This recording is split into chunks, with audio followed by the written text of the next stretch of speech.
السلام عليكم، اهلا بيكم في قناتي. معاكم امال سليم، يا رب تكونوا بخير. هنعمل مع بعض النهارده التوابل الهنديه المعروفه باسم الجرام مسالة. التوابل جميله جدا، ما تخلاش منها اي اكلات هنديه. هنعملها مع بعض النهارده بكل بساطه وبكل سهوله، وان شاء الله تعجبكم. يلا نشوف هنعمل التوابل جرام مسالة ازاي.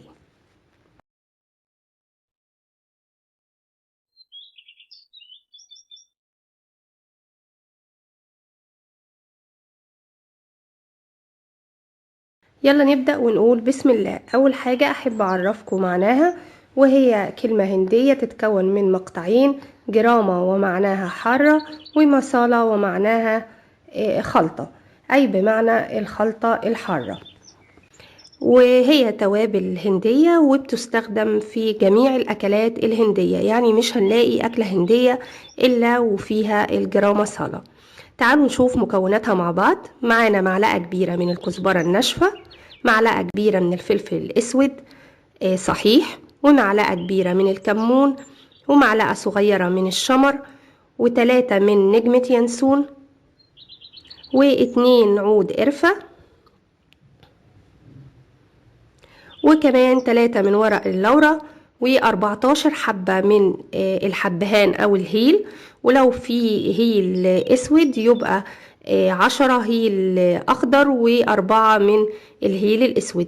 ومعانا حوالي معلقة صغيرة إلا يعني حاجة بسيطة من القرنفل أو المسمار، ونص واحدة من جوزة الطيب.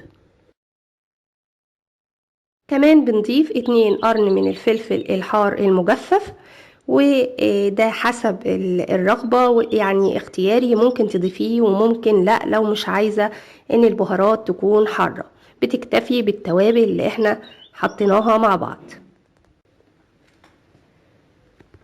هنحطهم على النار بالشكل ده.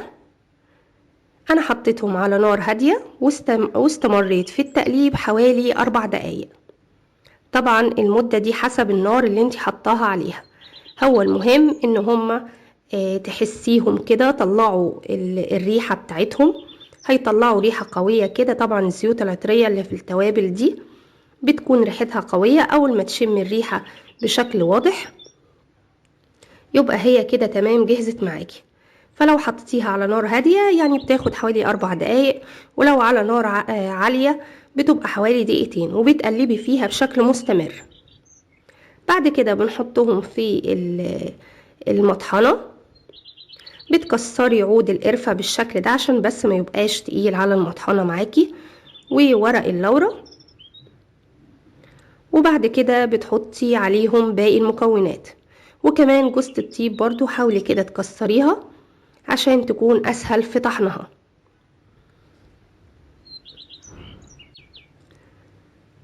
الجرام مسالة على فكرة مفيدة جدا وليها فوائد عديدة، يعني هي بتساعد على تقليل نسبة الكوليسترول في الدم، وكمان على تقليل نسبة السكر في الدم، وكمان مفيدة في الشيخوخة، ومفيدة في أكتر من حاجة. كمان بتساعد على إزالة أي روائح كريهة من الفم. وادي اهي بعد ما طحناها لازم تطحنيها بشكل تبقى ناعمة بالشكل ده. شايفة شكلها عامل ازاي؟ بجد كانت ريحتها جميلة جدا جدا، يعني احلى بكتير من انك تشتريها جاهزة. هي مش متوفرة كتير في الاسواق، يعني مش اي حد بتلاقيها عنده، لكن لو عملتيها في البيت هي جميلة جدا وريحتها حلوة قوي. انا عملت الكمية دي علشان مخليهاش تقعد فترة طويلة، لكن هي تقعد معاكي حوالي 6 شهور، لان خطوة تحميصها على النار دي بتساعد على استخراج اي رطوبة فيها، فبتقدري تحفظيها لمدة 6 شهور.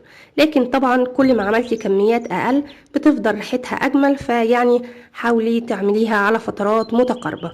وبتحطيها في برطمان ازاز وتقفليها كويس وتطلعي منها على الاستخدام. يا رب يكون فيديو النهاردة عجبكم. اتمنى لو عجبكم الفيديو تعملوا لايك للفيديو علشان يوصل لأكبر عدد من الناس. ولو أول مرة تدخلوا قناتي ياريت تشتركوا في القناة وتفعلوا زر الجرس علشان توصلكوا كل وصفاتي. بحبكم في الله، أمال سليم.